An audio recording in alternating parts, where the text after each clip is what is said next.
Welcome back to The Lost Tactician, where the forgotten strategies of survival meet the relentless march of history. Today, we're stepping into the shadowed halls of medieval workshops where engineers waged a different kind of war, a war against time itself. Imagine standing before a timber-framed cathedral, its wooden beams carved 8 centuries ago, still bearing the weight of stone and history without a single crack. Now imagine the deck you built 5 years ago, already rotting and warping. What did they know that we've forgotten? The answer lies not in magic, but in fire, patience, and a scientific understanding of wood that modern industry abandoned. This is the story of medieval kilning, a lost art that didn't just dry timber, but fundamentally transformed it into a material engineered for eternity. Walk through any suburban neighborhood and you'll witness a quiet catastrophe. Wooden fences sag after a decade, deck boards warp and split, framing lumber in new homes begins its slow surrender to moisture and fungi within years of construction. We've accepted this deterioration as inevitable, budgeting for replacement, applying toxic chemical treatments that themselves break down, sealing surfaces with products that trap moisture and accelerate internal decay. The financial toll runs into billions annually. Forests felled to replace what should have lasted generations. Landfills choking on construction waste. Yet across Europe, timber structures from the 12th and 13th centuries stand defiant. The stave churches of Norway, their dragon-headed posts rising through centuries of freeze and thaw. Half-timbered houses in England and Germany, their oak frames as solid as the day they were raised. Viking longships recovered from bogs, their planks still intact after a millennium underwater. These aren't anomalies preserved by luck. They represent a standard of construction we can no longer achieve. The ancients possessed knowledge about wood itself that allowed them to engineer permanence from a living, breathing material. Archaeological excavations across medieval Europe have revealed structures that puzzled researchers for decades. Stone chambers with precise ventilation systems, controlled fire pits, and evidence of sustained, carefully regulated heat exposure. These weren't pottery kilns or smelting furnaces. These were timber treatment facilities, sophisticated installations where wood underwent transformation. At sites in Scandinavia, Germany, and the British Isles, researchers found charred timber fragments displaying cellular structures fundamentally different from naturally aged wood. The evidence points to a deliberate scientific process. Consider the roof timbers of Salisbury Cathedral, massive oak beams that have supported stone vaulting for over 700 years without the rot that would consume modern timber in a fraction of that time. Or the bridges of medieval Rothenburg. Their structural members still sound centuries after construction. These weren't built with ordinary wood. The timber had been processed through methods that altered its very nature, creating a material whose properties exceeded anything we produce today. Inside these medieval kilns, wood underwent what modern materials scientists would recognize as thermal modification, but with nuances we're still struggling to replicate. The process began with careful selection, slow-grown timber with dense growth rings, high heartwood content, harvested at specific seasons when sap content was lowest. The timber entered the kiln green, still carrying the moisture of the living tree. Then came the critical phase-controlled heating in a low-oxygen environment, gradually raising temperatures to between 150 and 240 degrees Celsius. This wasn't simple drying.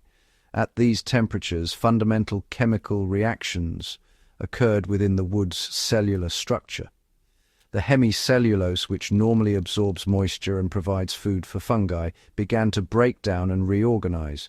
The lignin, the structural polymer binding the wood fibers, underwent molecular reconfiguration, becoming locked in a permanent, stable arrangement. The cell walls themselves hardened, their ability to absorb moisture dramatically reduced.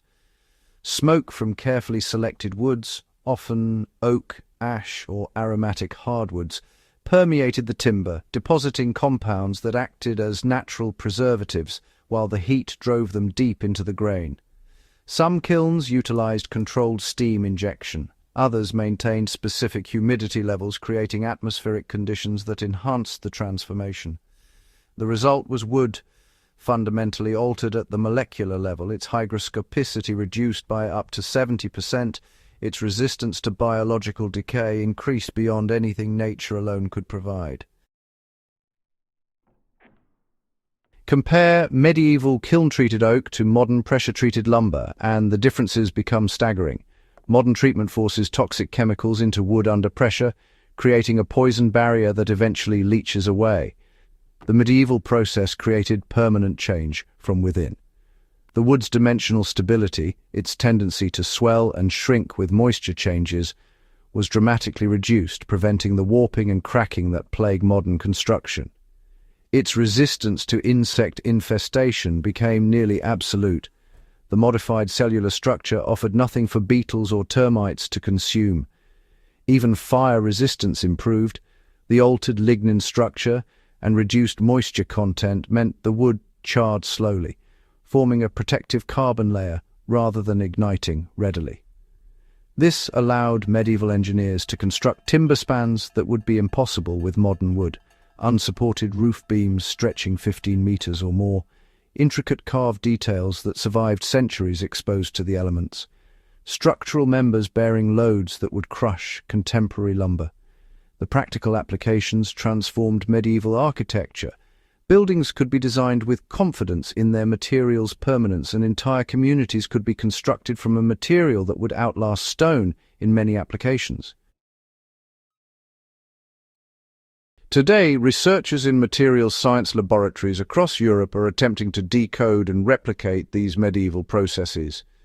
Universities in Finland, Germany, and Norway have produced thermally modified timber with promising properties, but we're still learning, still piecing together the complete picture of medieval methodology.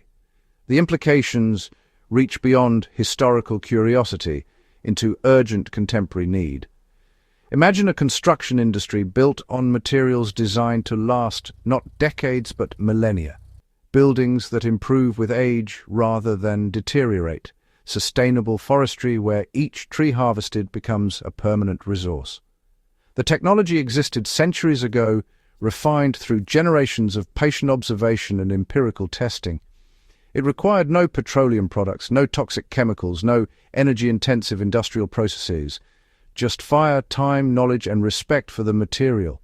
What other solutions to modern crises lie buried in forgotten techniques? The medieval kilning process stands as testimony to human ingenuity applied with patience and precision, a reminder that progress isn't always forward, that sometimes survival depends on recovering what we've lost. The warriors of history didn't just fight with steel and strategy, they built civilizations designed to endure. If this exploration of forgotten engineering sparks something in you, hit that like button, share this video, and subscribe to The Lost Tactician. We're here every week, unearthing the tactics, techniques, and timeless wisdom that kept our ancestors alive and thriving. Because survival isn't just about making it through today, it's about building something that lasts.